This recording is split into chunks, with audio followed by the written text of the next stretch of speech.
때이른 무더위가 우리 모두를 힘들게 합니다. 참 더운 한 주간이었고 또 앞으로도 이런 날씨가 지속될 것 같아 염려되기도 합니다. 그리고 올해 장마는 그냥 마른 장마로 이렇게 끝나는 것 같다고 합니다. 밤낮 없이 무더위와 싸우다 보면 또 언젠가는 여름이 지나갈 것이고 또 가을이 찾아올 것입니다. 선선함이 그리워지는데 또 선선함의 계절 가을이 오면 올해가 다 가겠거니 생각되어서 또 빠른 시간에 불안하기도 하고 염려가 되기도 하고 그렇습니다. 하지만 하루하루 믿음 안에서 우리가 굳건히 살아간다면 그 모습 그 자체로 하나님께 영광이고 또 하나님이 기뻐하시는 열매를 맺어갈 줄로 믿습니다. 자, 오늘은 7월 첫 번째 주일 맥주감사절입니다. 맥주감사절이 우리에게 익숙하지만 그 의미는 그리고 그 시기와 때에 대한 것은 조금 낯설기도 합니다. 해마다 간략하게 설명은 들었으나 시간 지나면 우리 모두가 또 잊어버릴 수 있기 때문에 맥주감사절이 어떤 절기인지 잠깐만 확인해 보고자 합니다. 우리는 유월절이 익숙합니다. 이 유월절은 이스라엘 백성이 모세의 인도함을 받아 애굽을 탈출할 때에 바로가, 즉 애굽의 왕 바로가 이스라엘 백성들이 나가는 것을 막았습니다. 그때 10가지 재앙을 하나님께서 내리셨고 마지막 재앙이 모든 첫 번째 것을 죽게 하시는 장자의 죽음이었습니다. 그때 하나님께서 어린 양의 피를 히브리 사람들의 집에 문설주를 바르면 죽음의 사자가 건너갈 것이다. 즉 유월 패스오버라는 의미에서 죽음의 사자가 이 집은 건너갔다. 그래서 유월절을 지키게 되었습니다. 이 유월절은 아비벌 14월인데 현대로 보자면 3월 내지 4월경입니다. 그러니까 아비벌 14월 그날 저녁에 한 번 지키는 것이 유월절입니다. 자, 그리고 유월절은요 무교절로 이어지게 됩니다. 출애굽 당시에 어린 양을 잡았던 것과 동시에 가장 인상 깊고 중요한 것이 뭐냐면 이스라엘 백성이 빨리 탈출이 됐기 때문에 급박했습니다. 그래서 누룩을 넣지 않은 빵을 준비하게 하셨습니다. 누룩을 넣지 않는 빵, 무교, 이 그때의 급박함과 하나님의 인도하심과 살리심을 기억하면서 그 무교병을 나누고 그렇게 기억하는 절기가 무교절입니다. 자, 이 무교절은 일주일간 지속이 되는데 유월절이 14일이라 그렇기 때문에 유월절을 포함하느냐 그렇지 않느냐에 따라서 6일 또는 7일 동안 지속이 됩니다. 그리고 복잡하지만 이 무교절 기간에 초실절이 있습니다. 그러니까 유월절은 하루고 유월절로부터 일주일간이 무교절이고 일주일간의 기간 동안 초실절이 있습니다. 이것은 무슨 의미냐면 이 무교절, 즉 유월절이 있던 그때 아비벌 14일, 즉 3, 4월경이 보리를 추수하는 첫 시기입니다. 그래서 초실절은 보리 첫 단을 구별하여서 하나님께 드리는 절기가 초실절입니다.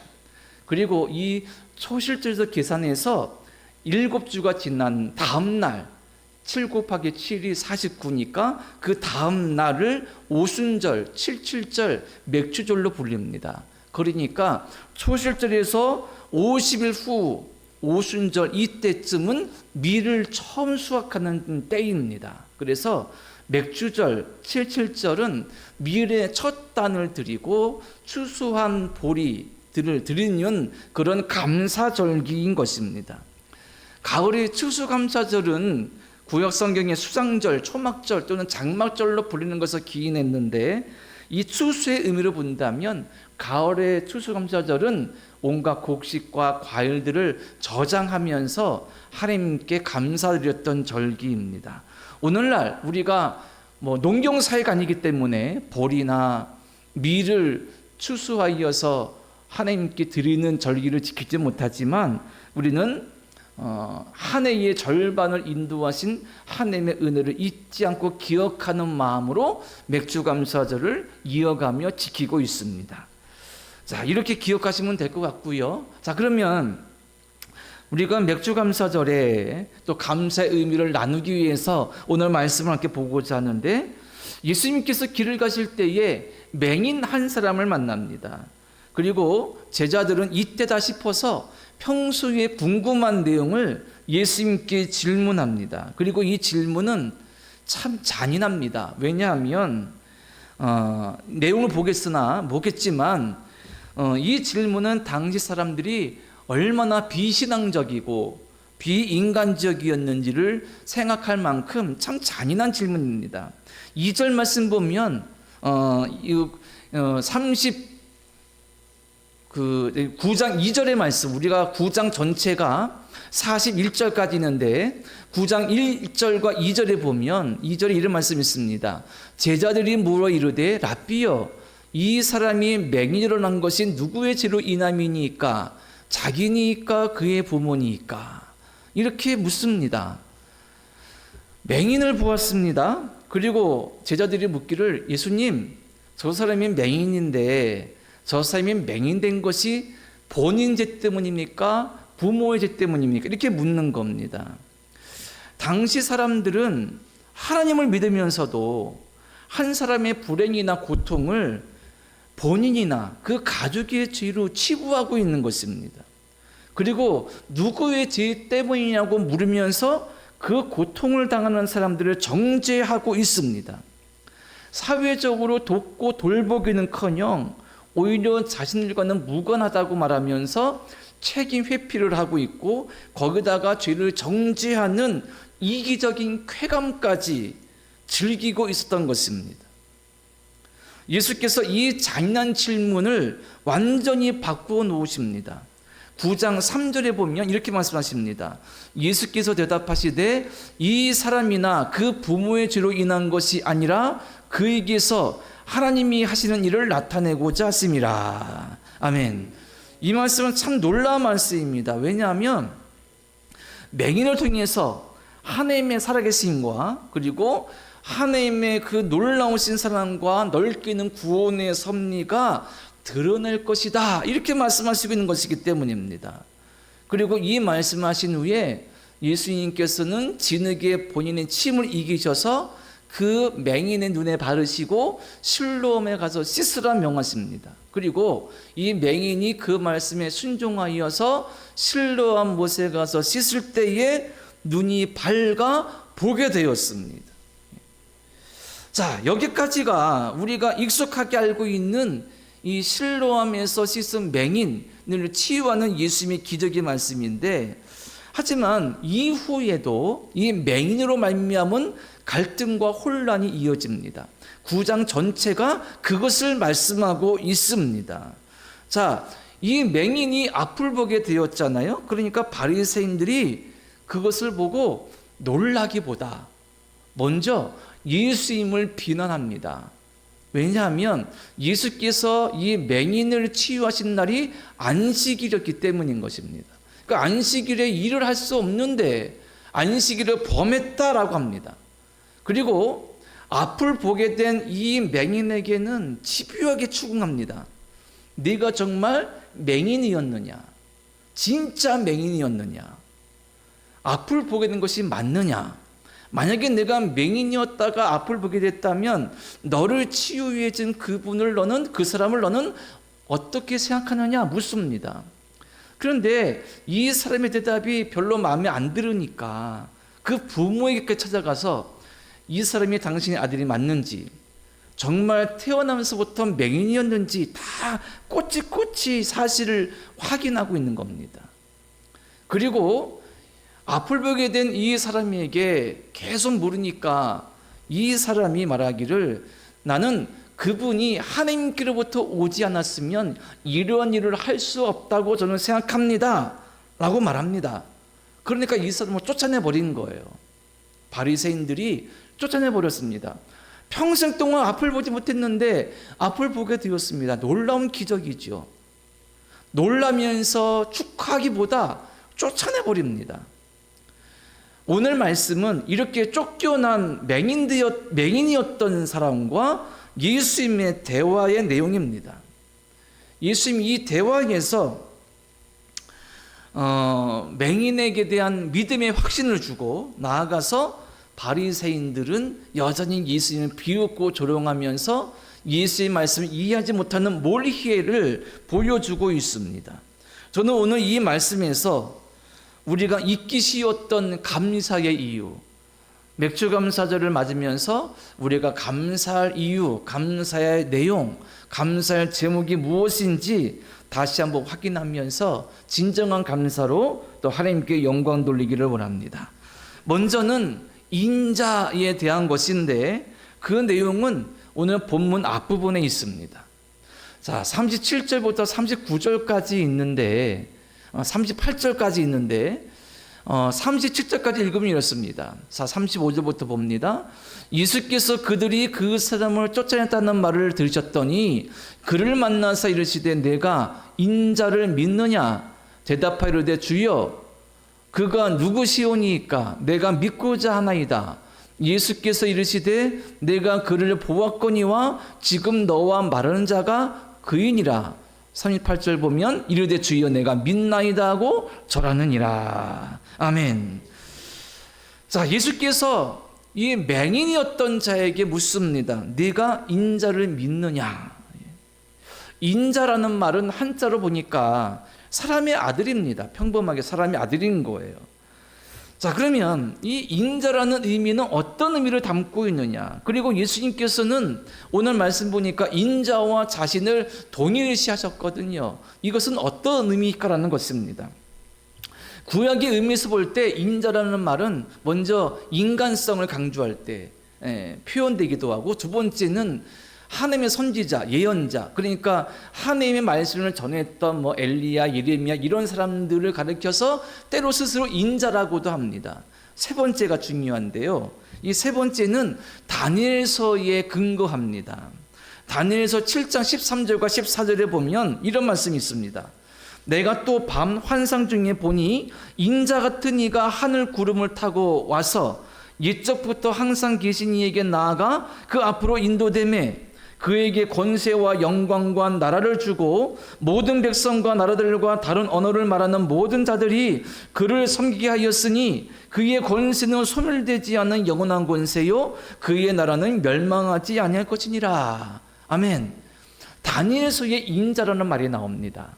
여기서 말하는 인자는 뭐냐면 하나님께서 보내신 자, 하나님께서 권세와 능력을 주셔서 영원한 그의 나라와 영광을 줄 자, 다른 말로 말하면 메시아를 의미합니다. 우리가 말세나 종말의 때의 이 말씀을 요한계시록을 보면서 우리가 함께 나누는데, 이 종말 마지막 때의 말씀을 볼 때 꼭 필연적으로 요한계시록과 함께 볼 성경이 다니엘서입니다. 우리가 다니엘서 하면 다니엘과 세 친구만 기억하는 경우가 많은데, 그와 더불어서 다니엘서는 구약의 묵시문학이라고 분류될 정도로 마지막 때에 대한 말씀이 가득 차 있습니다. 요한계시록과 많이 연결돼 있어요. 거기서 말씀하시기를 내가 밤에 환상 중에 보니 인자 같은 이가 하늘 구름을 타고 와서 옛적부터 항상 계신 이에게 나아가 그 앞으로 인도되매, 즉 인자 같은 분이 하늘에서 내려오셨다. 그분께서 하나님의 놀라운 영광과 권능과 권세를 받아서 구원을 이루신다. 이 말씀인 거예요. 이 분이 누구냐? 메시아겠죠. 예수께서 물으셨습니다. 맹인에게 내가 인자를 믿느냐? 여기서 예수께서 말씀하신 인자는 바로 다니엘서에서 말씀하신 인자. 당시 사람들은 인자 그러면 사람의 아들로, 누구의 아들로 평범하게 본 것이 아니라 메시아 그리스도를 마음에 두고 있었던 겁니다. 맹인이 예수께 묻습니다. 주여 그가 누구시오니까 내가 믿고자 하나이다. 무슨 뜻입니까? 인자요? 인자가 누굽니까? 즉 메시아가 누굽니까? 제가 당연히 그분을 믿어야지요. 이렇게 말합니다. 그때 예수께서 뭐라 말씀하셨습니까? 내가 그를 보았거니와 지금 너와 말하는 그가 자가 그이니라. 예수님 스스로 당신을 인자라고 말씀하신 거예요. 그 말을 듣자 바로 맹인이 내가 믿나이다 하고 주님께 절했습니다. 인자는 메시아, 히브리어로 메시아, 헬라어로 그리스도, 하나님의 아들, 하나님의 구원을 가져올 자, 세상을 구원할 자, 이 의미를 담고 있는 말인 것입니다. 자, 이 맹인은요, 예수님의 치유하심을 받고 주님을 나를 고쳐준 분 이상으로 하나님께서 보내신 메시아 그리스도로 고백하고 있었다는 사실인 것입니다. 자, 맹인이었던 그 사람처럼 우리가 예수님을 인자, 곧 하나님의 아들, 나를 구원하신 메시아 그리스도로 고백하고 있다면 이것이 가장 큰 감사의 제목이라는 것입니다. 이 맹인이었던 이 사람의 말을 조금 따라가 보면 예수님을 인자요, 나의 그리스도, 나의 메시아, 나의 주님으로 고백하는 것이 얼마나 큰 은혜인지, 얼마나 믿음의 큰 성장과 성숙과 진보를 이룬 것인지를 우리가 느낄 수가 있습니다. 자, 9장이 꽤 긴데 앞서 말씀드린 그런 이야기 속에서 이 맹인됐던 사람은 11절에 예수님을 그 사람이라고 표현했습니다. 그 사람이 나를 고쳐주었어요, 이렇게 말합니다. 평범하게 그 사람이 말했습니다. 그런데 17절에 보면 예수님은 뭐라 말하냐면 선지자라고 표현하고 있습니다. 선지자. 자, 그 사람에서 선지자로, 그 다음에 오늘 본문에 오면 인자로 예수님을 고백하고 있는 겁니다. 평범한 그 사람이라고 표현했던 이 맹인됐던 자가 예수님을 하나님의 말씀자라는 선지자로 고백하는 믿음의 성장을 보여주었고, 즉 바리새인들의 공격 속에서 예수님과의 만남을 되새기며 묵상하면서 그 사람에서 선지자로, 그리고 그분께서 나를 고쳐주셨어, 어떻게 일이 가능할까, 하나님께로부터 온 자가 아니면 이런 일을 할 수가 없어라는 깨달음을 얻는 순간 예수님을 인자, 곧 그리스도로 고백하게 되었다는 사실인 것입니다. 놀라운 은혜이고 믿음의 성장인 것입니다. 사랑하는 성도 여러분, 우리는 언제 어떻게 어떤 계기로 예수님을 나의 구주, 나의 하나님, 나의 주님, 나의 메시아로 고백하게 되었습니까? 언제 예수님을 나의 인자로 고백하게 되었습니까? 어떤 분은 모태신앙으로 자연스럽게 예수님을 믿으면서 고백하는 분도 있고, 어떤 분은 나 스스로도 모를 정도로 어느 순간 예수님을 믿게 되었고, 어떤 분은 극적인 은혜의 경험으로 예수님을 그리스도로 고백하게 되었는지도 모릅니다. 어찌되었건 개인의 어떤 신앙의 경험과 그 기억들은 각자 다 다를지라도 세상이 말하는 그 사람, 또 3대 성인 중에 한 명, 또한 기독교가 만들어낸 허상이라고 조롱하는 많은 사람들의 그러한 이야기 속에서도 예수님을 인자, 나의 그리스도, 나의 메시아, 나의 주님으로 고백할 수 있다면 그것만으로 참 놀라운 은혜입니다. 그래서 우리가 감사할 수 있다는 사실인 것입니다. 맥주감사절에 보리농사, 밀농사를 짓지 않느니 우리가 드릴 곡식이 없습니다. 하지만 우리가 드리는 약간의 준비한 예물, 물질의 예물 속에 담아드릴 진정한 감사가 무엇이냐라는 것입니다. 예수님은 나의 구주요, 나의 주님이요, 나의 전부입니다 라는 고백이 가장 중요한 감사의 제목 아니겠습니까?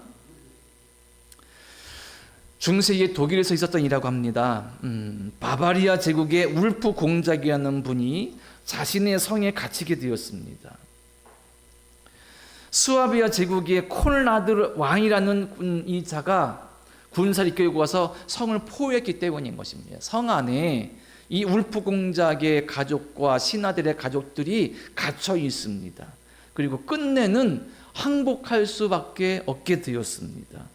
항복 문서를 교환하게 되었고 조건을 나누게 되었습니다. 그 당시의 전쟁으로 본다면 이긴 쪽에서 다 전리품으로 가질 수 있습니다. 상대방 남자들을 다 죽일 수 있고 노예로 삼을 수 있고 부인과 자녀들을 다 노예로 가질 수 있고 모든 재산을 노획물로 다 가져갈 수 있습니다. 그러니까 그 안에 있는 이 울프 공작의 본인뿐 아니라 가족, 아내, 자녀들, 신하들의 모든 식솔들까지 다 생사를 장담할 수 없는 순간이 돼버린 것입니다. 자, 그때 그 성에 있던 여인들이, 즉 아내들이 포기할 수 없어, 즉 생명과 가족을 포기할 수 없어서 이 콘라드 왕에게 메시지를 보냈습니다. 여성들의 안전을 보장해 줄 것과 더불어서 여성들이 성 밖을 나갈 때 두 팔에 가장 귀한 것 하나씩은 가지고 안고 갈 것이니 그것까지 보호해달라고 조건을 간절하게 메시지를 보냈습니다. 성 밖에 있던 이 왕이 그것을 보고 그래도 허락해 주었습니다. 성문이 열렸습니다. 그리고 여인들이 줄지어 나오게 되었습니다. 그들은 두 팔에 뭘 안고 나왔습니다. 그들이 가장 귀하게, 목숨과도 귀하게 여겨서 안고 나온 것은 과연 무엇이었을까요? 바로 그들의 남편이었다고 합니다. 연약한 아내의 이 몸으로 무거운 남편들을 다 끌어안고 나왔다고 합니다. 그 모습을 본 이 콘라드 왕이 울컥해서 감격했고, 그리고 그 여성들과 남편들을 다 살려주었다는 이야기가 있습니다. 우리가 두 팔로 안고 나아가야 될 가장 소중한 그것은 무엇일까 생각해 봅니다. 내가 두 팔로 안고 나아가야 될 가장 중요한 것, 중요한 존재 누구겠습니까? 우리가 맥주감사절에 기억할 것은 나의 주님, 나의 메시아, 나의 그리스도, 나를 위해 죽으신 예수님, 지금도 나와 함께 하시던 예수 그리스도, 그분이 내가 두 팔로 꽉 안고 나아가야 될 가장 귀하고 존귀한 분이라는 것, 그것이 우리의 마음의 고백이라면 이것이 가장 감사할 내용이고요, 변치 말아야 될 믿음의 고백이라는 사실인 것입니다. 자, 두 번째로 맥주감사절에 우리가 깨달아야 될 감사, 다시 발견해야 될 감사, 그것은 뭐냐면 진리에 대한 것입니다. 39절과 41절까지의 말씀에 보면 이렇게 말씀이 나옵니다. 예수께서 이르시되 내가 심판하러 이 세상에 왔으니 보지 못하는 자들은 보게 하고 보는 자들은 맹인이 되게 하려 함이라 하시니, 바리새인 중에 예수와 함께 있던 자들이 이 말씀을 듣고 이르되 우리도 맹인인가? 예수께서 이르시되 너희가 맹인이 되었더라면 죄가 없으려니와 본다고 하니 너희 죄가 그대로 있느니라. 아멘. 자, 이 말씀 무슨 내용이냐면 예수께서 오신, 이 땅에 오신 사명에 대해서 말씀하시고 있는 것입니다. 내가 이 땅에 온 이유는 무엇이냐? 세상을 심판하러 왔는데 그 심판의 내용이 이것이다. 보지 못하는 자들은 보게 하고 보는 자들은 보지 못하게 하는 것이다. 보는 자들은 맹인이 되게 하려 하는 것이다. 이 당신의 사명을 맹인 되었던, 즉 맹인을 치유하시면서 보여주신 것입니다. 무슨 뜻이냐? 육신의 눈으로 보지 못하는 이들, 맹인이었던 이 영혼을 치유하시면서 진짜 본다는 것의 의미와 가치는 무엇이냐면 육신의 눈으로 보는 것이 아니라 영적인 눈으로 뭔가를 볼 수 있느냐. 실로암에 가서 씻으니 이 영혼이 앞을 보게 되었습니다. 그가 본 것은 평생 동안 보지 못한 세상, 사람들, 부모, 형제, 그것도 중요하지만 정말 뭘 보게 되었느냐? 진리를 보게 되었습니다. 진리는 무엇입니까? 예수 그리스도인 것이죠. 그가 육신의 눈을 떴지만 진짜 뜬 것은 무엇이냐면 영적인 눈을 뜬 것인 것입니다. 마음의 문, 믿음의 눈을 뜬 것인 것입니다. 믿음의 눈, 영적 눈으로 말미암아 예수 그리스도를 보게 되었고 그분께서 하나님의 아들이시며 그분께서 진리 되신 것임을, 나를 구원하신 분인 것임을 그가 알게 되었죠. 그 가운데서 하나님의 구원의 뜻, 하나님의 섭리, 십자가의 은혜, 그 모든 것들을 예수를 통해서만 볼 수 있다는 사실을 보게 된 것입니다. 그게 진리인 것이죠. 반대로 이 맹인을 구박하고 그렇게 못쓰게 굴었던 바리새인들은 유대인이라는 특권 의식과 율법을 알고 지키면 진리를 아는 것이고 구원받으시다고 착각한 이들은 눈으로는 보지만 진리는 보지 못하는 맹인이라는 것입니다. 너희가 진짜 맹인이라고, 너희가 지금 죄인이라고 정죄하는 이 영혼이 맹인이 아니라 너희가 잘났다고, 너희는 안다고, 너희는 진리를 안다고, 너희는 하나님 뜻을 안다고 자랑하던 너희 바리새인들이 맹인이라고 예수께서 책망하고 계신 것입니다. 여기서 이런 또 하나의 감사의 제목을 발견합니다. 그것은 뭐냐면 바로 진리를 보는 눈입니다. 사람마다 시력이 다 다릅니다. 어떤 분은 연세가 높으셔도 잘 눈이 좋으셔서 멀리까지 가까운 곳이 잘 보는 분이 있는가 반면 나이가 젊으셔도 안경 없이는 글자도 보지 못하는 눈이 안 좋은 분들 많습니다. 특히 저도 안경을 썼지만 요즘 세대 거의 안경 쓴 분들을 대부분이 안경 쓰죠. 안경이 거창스러우면 수술을 해서 눈을 좋게도 만듭니다. 렌즈도 끼죠. TV니 스마트폰 때문에 우리의 일상생활의 패턴 때문에 눈이 많이 안 좋아집니다. 자, 우리의 육신의 눈의 시야는 그렇습니다. 그런데 우리의 영적인 눈의 시야는 어떠냐? 내 영적 눈의 시력은 어떠냐라는 것입니다. 만약 우리가 내 육신의 눈으로는 보이지 않지만 예수님의 살아계심과 예수께서 지금도 우리와 함께 하시는 것이 또 성령의 임재하심과 그분의 감동 감화가 느껴진다면 내 영적 시야가 살아있다는 것입니다. 내가 한 번도 본 적이 없으나 예수께서 느껴지고 예수님의 음성이 들려지고 예수님이 함께 하심이 들려진다면 보여진다면 진리를 보는 것입니다.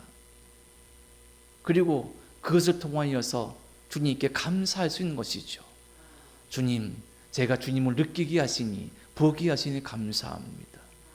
어떤 신비주의자처럼 뭔가 막 이상한 거 말고 진짜 내 몸과 마음으로 일상에서 예수님의 인자하심이 느껴지고 그분이 나의 구주라는 사실이 느껴진다면 그분이 진리라는 사실을 생명과 구원의 길이 그분께 있음을 믿게 된다면 이것이 참 중요한 감사의 이유이고 제목입니다.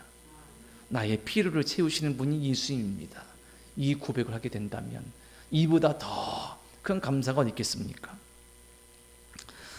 지난 그 수요 예배 때 우리 전도사님이 교회에 오시는데 뭐 이만한 무슨 가방을 들고 오셨습니다. 그 더위에 얼마나 그 더웠습니까? 그런데 이 가방에다 뭘 들고 오셨어요.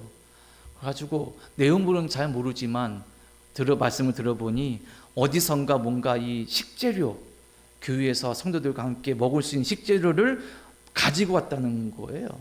그래서 예배 끝나고 제가 전사님을 저 버스 정류장에 모셔다 드리는데 그때 전사님이 말씀하시는 길을 평상시에 교회에서 식사를 하면 교회에서도 식사 준비를 하고 또 성도님들이 여러 가지 반찬도 해오시는데 그때마다 아이고 나는 하지 못해서 참 죄송하다 했는데 그러면서 저는 무엇을 할 수 있을까요? 기도를 드렸다는 거예요. 그랬더니 하나님께서 어느 날 갑자기 그렇게 우리 교회에서 함께 먹을 수 있는 식재료를 많이 주셨다는 겁니다. 그래서 그 더운 날 아주 전사님이 땀을 빠져빠져 흘리시면서 버스를 2번 갈아타시고 가지고 오신 거예요.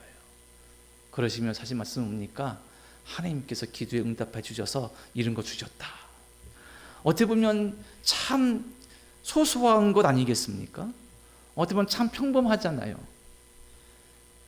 그런데 믿음이 있는 사람의 시각으로 보면 그 소소한 일이 하나님의 은혜이고 우리 주님께서 주신 은혜라는 것이 느껴지는 겁니다. 너무 거창하게 말고 영적인 눈으로 본다. 그러면 무슨 뭐 대단한 어떤 영적 능력 가지고 한다. 그런 상상이 들잖아요. 그런 거 아닙니다. 우리가 영적 눈으로 예수님을 본다. 우리가 진리를 본다는 것은 예수님께서 지금도 우리와 함께 하시고 인자하심을 느끼는 겁니다. 깨닫는 것이죠. 성령께서 내 마음에 임재하셔서 우리를 인도한다는 사실이 느껴지는 겁니다. 그것이 바로 우리의 영적 눈이, 영적 시야가 살아있다는 겁니다. 우리는 어떤 눈을 가지고 있습니까? 내 육신의 눈은 좋고 나쁠 수 있습니다. 하지만 내 마음의 영적인 눈은 좋으냐 나쁘냐, 영적 시력이 어떠냐 중요한 것입니다. 내 삶 가운데 예수님을 진짜로 느끼느냐, 그분을 붙잡느냐, 그분을 보고자 하느냐, 그분의 진리심을 고백하고 있느냐, 소소한 것, 일상의 모든 것까지 주님의 섭리와 인도하심을 믿느냐, 그래서 그분을 붙잡고자 하느냐. 우리 가운데 그런 마음의 고백이 있다면, 진리를 보는 눈이 있다면 맥주감사절에 우리가 드려야 될 가장 중요한 은혜의 감사의 제목인 줄로 믿습니다. 반대로 예수님께서 본다고 자부하는 바리새인들은 책망하셨습니다. 읽은 바 참 41절의 말씀은 충격적입니다. 예수께서 이르시되 너희가 맹인이 되었더라면 죄가 없으니와 본다고 하니 너희 죄가 그대로 있느니라. 이런 말인 겁니다. 너희가 차라리 보지 못한다, 모르겠습니다 라고 하면 죄가 없겠는데, 너희가 본다고 하니 뭘 봅니까? 너희가 진리를 본다고 하니, 하나님을 본다고 하니, 그래서 내가 죄가 있다.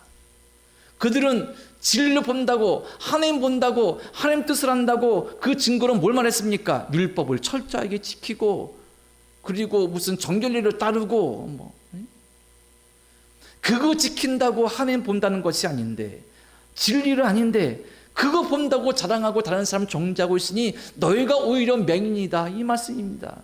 너희가 오히려 죄인이다. 얼마나 무서운 말씀입니까? 겸손해야 되는 것이죠. 함부로 하나님이 이렇쿵 저렇쿵, 하나님의 뜻이 이렇쿵 저렇쿵 할 수 없다는 사실인 것입니다. 겸손히 내 마음으로 주님을 신뢰하고 의지할 때 하나님의 인지하심, 돌보심, 함께하심을 깨닫게 됩니다. 그때 겸손히 더 그분을 따라, 진리를 따라 살 수 있는 은혜와 믿음이 우리에게 채워지는 것입니다. 말씀을 정리합니다. 흔히 이런 말을 사용합니다. 정신승리 이런 말을 종종 씁니다. 정신승리한다고. 이게 무슨 의미냐면 분명히 실패했는데 성공했다고 하는 거예요. 분명히 패했는데 이겼다고 우기는 거예요. 분명히 수치를 당했는데 자기는 칭찬받았다고 막 자랑하는 거예요. 객관적으로 볼 때에, 상황적으로 볼 때에 분명히 수모당하고 누구에게 잘못해서 욕먹었는데 칭찬받았다고 난 잘했다고 의세는 겁니다. 부정적인 일을 긍정적인 걸로 바꿔버리는 거예요, 자기 마음대로. 그래서 그때 뭐라고 하면 야, 정신승리가 대단하다, 이렇게 말하는 것이죠. 혹자는 이렇게 말합니다. 신앙과 믿음은 정신승리라고. 기독교인이 말하는 그거 정신승리라고. 하나님이 함께 하신다고, 고난과 어려움에 함께 하셔서 이길 거야, 우리 이길 수 있어, 이런 믿음의 고백, 아유 정신승리가 대단해, 이렇게 말하고 있는 거예요. 혹시 우리가 가진 믿음이, 우리의 믿음의 고백이 고난과 어려움이 있을 때에 우리 주님이 함께 하셔서 우리를 건지시는 그 은혜가 정신승리냐라는 것이죠. 정신승리를 우리가 이기고 있다고, 하나님 도와신다고 그러고 있냐는 것입니다. 아닙니다. 우리는 창조주 하나님을 믿습니다. 그리고 나를 위해 십자가에 죽으시고 나를 구원하신 예수 그리스도를 믿고 그분을 나의 주님으로 고백합니다. 성령께서 지금도 함께 하시고 우리를 보호하시며 진리의 길로, 옳은 길로 인도하시는 믿습니다. 정신승리가 아닙니다. 믿음의 고백이고 실체입니다. 영적 눈으로 느끼고 보고 체험하기 때문입니다. 그래서 감사할 수가 있는 것입니다. 맥주감사절에 무엇을 드려서 하나님을 기쁘게 할 수 있겠습니까? 믿음입니다. 그리고 두 가지를 보았죠. 한 가지, 인자 되신 예수 그리스도를 믿는 믿음, 나의 주님, 나의 그리스도. 두 번째 뭡니까? 생명과 진리의 길 대신, 진리 대신 예수 그리스도를 보는 눈, 믿음의 눈이 있으니 감사하다. 이 믿음으로 주님과 함께 동행하고 영원한 것을 바라보는 삶을 살고 이 믿음으로 삶 가운데 승리한다면 맥주감사절에 하나님께 드릴 수 있는 최고의 감사인 줄로 믿습니다. 이 감사로 은혜가 넘치는 감사절 되시기를 간절히 축원합니다. 기도드립니다. 거룩하신 하나님 아버지, 감사절을 주시고 또 감사를 다시 묵상하게 하여 주시니 감사합니다. 다시 깨닫기를 원합니다. 우리의 영적인 눈이 있어서 진리를 보며 나의 주님 되시며 나의 전부 되시며 나의 그리스도 되시는 예수 그리스도를 믿고 바라보게 하시니 감사합니다.